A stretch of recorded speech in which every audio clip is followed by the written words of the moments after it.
Is tonight the night the Knicks close out their series against the Pacers? Let's talk about all the hype surrounding Game 6 with Knicks Fan TV co-host JD SportsTalk, who's in the building right now. Like your shirt says, man, the vibes are immaculate. How you doing, man? Brandon, thank you for having me. And yeah, hopefully after Game 6, the vibes will definitely be immaculate for the New York Knicks. The vibes were immaculate last night at Stephon Marbury and Camelo's event. The first time meeting you, and we were like, bro, Game 6, I got to get somebody Knicks Fan TV on to represent the vibes. Let's talk about it. They got a chance to close this series out on the road. What are your thoughts on the series so far? Listen, it's been a fun series. You know, everyone's continuing to learn, at least on a national stage, about the resiliency and the toughness of this New York Knicks team, where they are facing an opponent that is very high pace. They've had to adjust some games to their game, and they've shown that this team is a versatile team that has the ability to play slow it down basketball or let's run up the court basketball. They've been tested. They've had a few injuries with OG Anunoby, and they're continuing to add to their legacy of this season, where they're proving that next man up, it's not only cliche, but it's actually true for this team because their depth has been tested and they have responded with some key role players off the bench being able to contribute, leading them to a 3-2 series. And Jalen Brunson continues to add to his legacy as a New York Knick, getting them a superstar performance in Game 5, which is the swing game at Madison Square Garden. And here we are today, Game 6 closeout game in Indiana.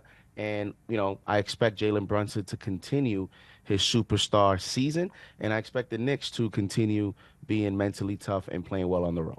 When you talk about next man up mentality, that falls on the head coach to put some of these guys who normally aren't in the situation that they're being put them in position to win. So what's the biggest adjustment you'll say that Tibbs has made throughout this series that has this squad in position to put this thing to sleep tonight? The biggest adjustment that they made so far was in Game 5, where after Game 4, Tom Thibodeau, you know, the series is tied 2-2.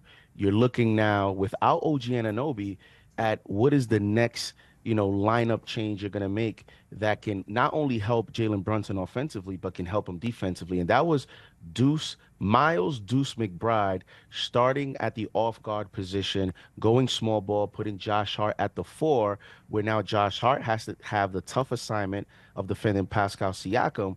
But more importantly, Deuce McBride is now defending Tyrese Halliburton. And that adjustment, as you saw in Game 5, where McBride stepped up his game defensively, was able to take away Tyrese Halliburton completely away, like Darrelle Revis, you know, defending a wide receiver. He completely shut him down, and that affected Indiana's ability to operate the offense. That affected Indiana's ability to push the ball up the court, and that also helped the Knicks offensively because Deuce McBride had a very good offensive game. So that adjustment, it was beneficial to the Knicks, and I think it'll continue to Game 6. Now on the road, Deuce McBride is tasked with the tough challenge of duplicating that performance in Indiana tonight. Deuce Island looking like Revis Island out there. Another dude who's been balling, Alec Burks, man, let's give this dude his flowers. Did you expect this man to come off the bench and play so well these last 2 games?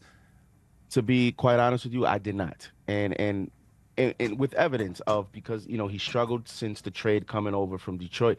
And it's been so surprising because we're talking about a guy that a lot of us were excited when they made the trade. We were like, wait, we're not only getting Bojan Bogdanovic, but we're getting Alec Burks. We're getting a 2-for-1 deal. And Alec Burks, over the past 4 seasons, is at 40% or higher from the three-point arc. And you're wondering, you know, where did that happen? This is his second stint as a New York Knicks, so it can't be the New York thing. There's been rumblings that he's dealt with a shoulder injury. But nevertheless, the thing about Alec Burks, and what I tell you, Brandon, I tell Knicks fans is, if you perform in the playoffs in this market, nobody cares about the regular season. And with this performance, nobody's even like, wait, did Alec Burks struggle? Nobody even remembers. I don't remember. And so great performance by him. Also, detail here, him being 6'5", when he comes off the bench and he's playing with Deuce, the ability for Tom Thibodeau to have him switch on T.J. McConnell, have that size in front of T.J. McConnell, who, as you know, has been a Knick killer.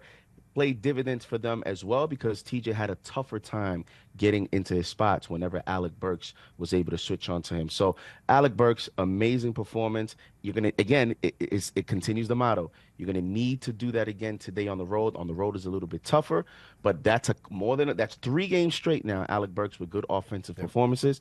Right now, he's in a groove. All right, let's talk about tonight. Like you said, they're on the road. They got a chance to put this thing to bed. How did the Knicks in this series? Break this matchup down for us. It's going to be a tough game, Brandon. And, the Indiana Pacers have won their last 10 home games. And that's dating even back into the regular season. Since March 18th, they have not lost a home game. They won every home against the Milwaukee Bucks in the first series. And we all know both games in Indiana. And also in those 2 games, the Knicks have to get off to a good start. When they've won the first quarter in this series or tied, they've won the game. When they have not won that first quarter, they've lost. And in game 3, the Knicks scored 20 points to Indiana's 29.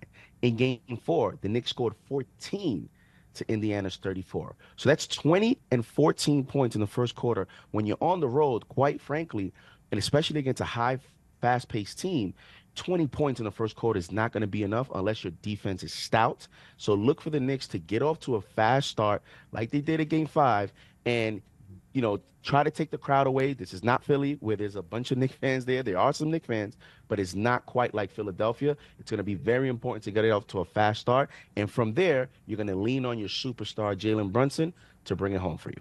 Talk about the watch party tonight. Where can people find Knicks Fan TV's viewing party? Knicks Fan TV viewing party tonight at Slate NYC, downtown Manhattan, 21st Street. Everyone's welcome to come on by. I know, Brandon, you'll be there. A lot of, supporters, media will be there as well. CP, the franchise, obviously, will be there. I'll be there tonight. Let's have some fun and let's create a big moment tonight for the New York Knicks. Hopefully they give us an opportunity to celebrate after and go on to the Eastern Conference Finals. Need those vibes to be immaculate. JD, thanks for hopping on, man. I'll see you later. Thank you, Brandon.